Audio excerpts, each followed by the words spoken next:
Good day! Today, we will be discussing about how to play the table tennis.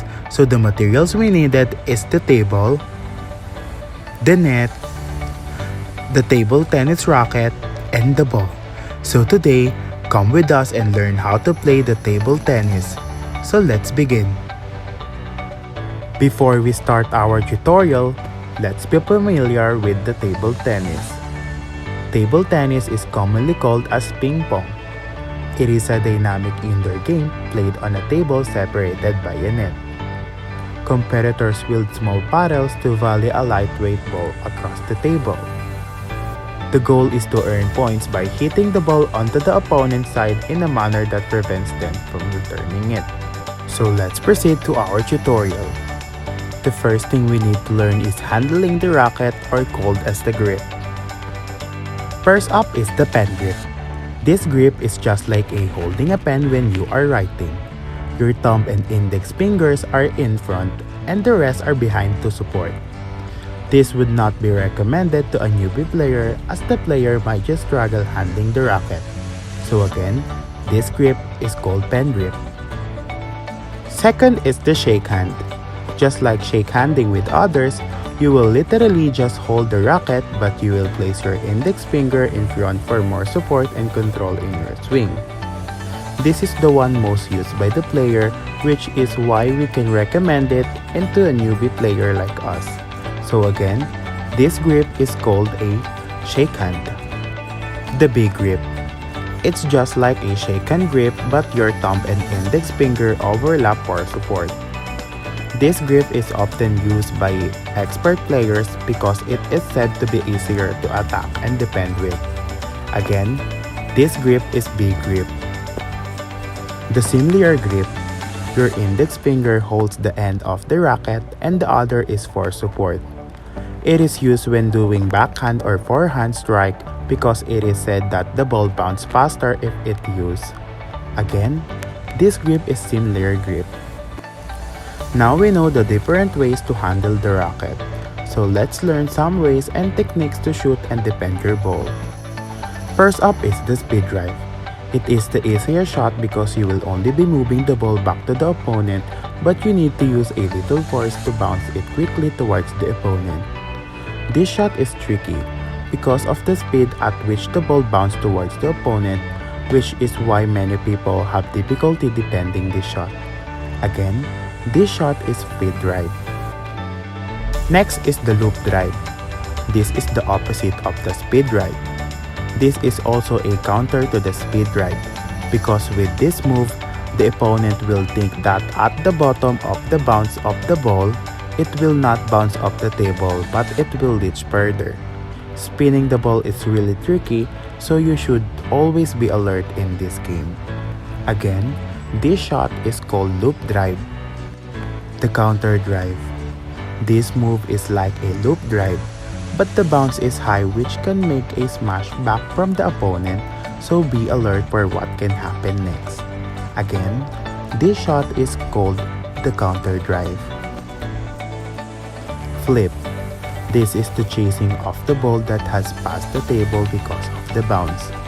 Chasing the ball is called a save, so it will save your score to continue playing. Again, this shot is called flip. Lastly is the smash. This is the best shot because of the combined speed and height of the ball's bounce. The opponent may not be able to catch this shot, but there are different defensive remnants, so be wise in playing. Again, this offensive shot is called the smash. If there are offensive shots, we have to defend it with the defensive shot in playing table tennis. First here is the slice. It is a return to the opponent's turn where you will return the speed of the opponent's turn high and with a long bounce so that it will be difficult for them to chase the ball. Again, this defensive shot is called slice. Chop or cut. It is a defense on backspin shots. In this shot, you will hit the ball forward so that it bounces straight direction. Again, this shot is called chop or cut. Next is the block. This is just a straight defense where your turn is to meet the bounce of the ball to bounce it back to the opponent. Again, this shot is called block. Push and block. This is the turn where the opponent's turn will be loaded with speed and force back. This defense is a mix of push and defense because you are catching the opponent's remaining strength. Again, this shot is push and block. Side drive. When the ball is going to your left or right, you still have to catch it with the side drive.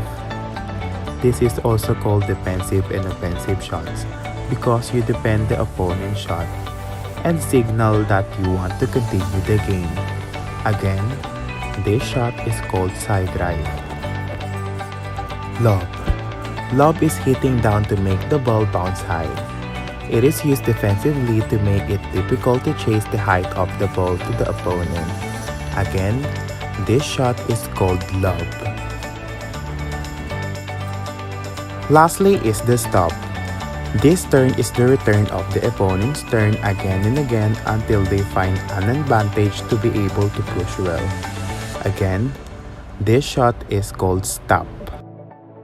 Table tennis can also be played by two people, either side by side or front and back. Usually in the double game, there is a pusher and a blocker, who are assigned to the rest and defense in the game.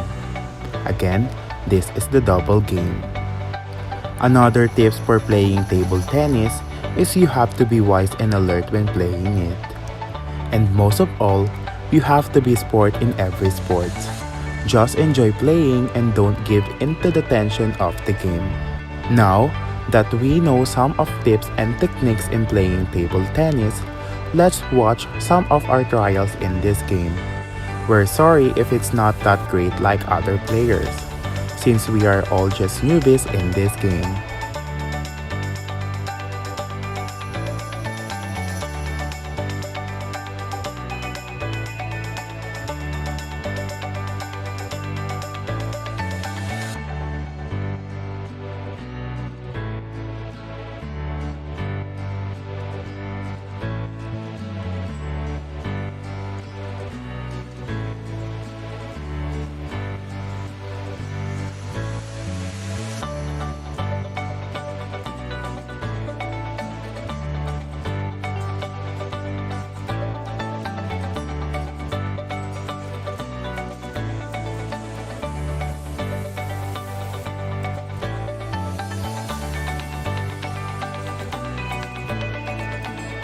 I hope this video tutorial helped us to understand how to play the table tennis.